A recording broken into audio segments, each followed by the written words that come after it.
Subscribe कीजिए Indian defence delta channel को और बेल आइकन को दबाइए डिफेंस, स्पेस और एक्सटर्नल अफेयर्स रिलेटेड न्यूज़ देखने के लिए।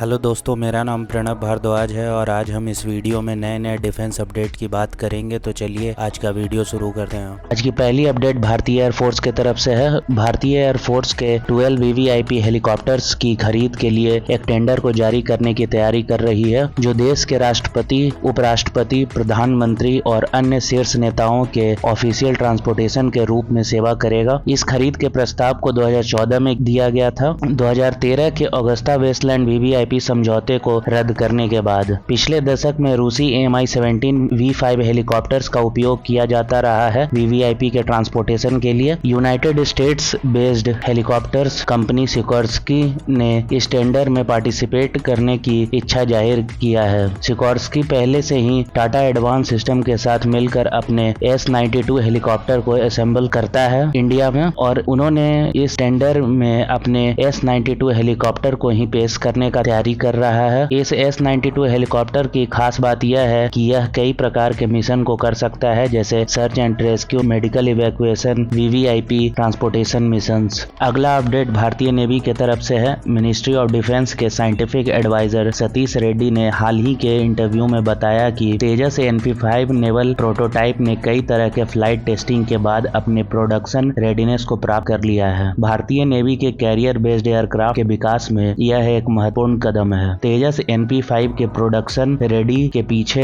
NP1 और NP2 के टेस्ट डेटा का एक महत्वपूर्ण योगदान है। सतीश रेड्डी सर का कहना था कि NP5 को मेनली फ्लाइट टेस्टिंग एक्टिविटीज में यूज किया जाएगा और इससे जो डेटा मिलेगा उसे twin engine deck based fighter के डिजाइन और डेवलपमेंट में यूज किया जाएगा। एरोनॉटिक डेवलपमेंट एजेंसी ने भारतीय नेवी को फ्यूचर में होने वाले पायलट ट्रेनिंग के लिए ट्विन सीट LCA तेजस नेवी एयरक्राफ्ट का भी प्रपोजल दिया है। आखिरी में उनका कहना था कि NP5 के ऑपरेशंस से लिए गए डेटा का देश के फ्यूचर कैरियर बेस्ड एक्टिविटी में एक महत्वपूर्ण योगदान रहेगा। अगली अपडेट जम्मू कश्मीर के तरफ से है। जम्मू कश्मीर में कल से एक सैनिक के मिसिंग होने की रिपोर्ट आ रही थी। अधिकारियों ने बताया कि अनंतनाग में चल रहे इनकाउंटर में वे वीर गति को प्राप्त हो गए। भगवान उनकी आत्मा को शांति दे। जम्मू कश्मीर के अनंतनाग में सुरक्षा बलों ने एक पाकिस्तानी आतंकी को 72 हुरों के पास भेज दिया है। आतंकी की बॉडी ड्रोन से देखी गई है। बता दें कि आतंकवादियों को 72 हुरों से मिलाने के लिए सुरक्षा बलों का ऑपरेशन शनिवार यानी चौथे दिन भी जारी है। जंगलों में छिपे आतंकी पर ड्रोन से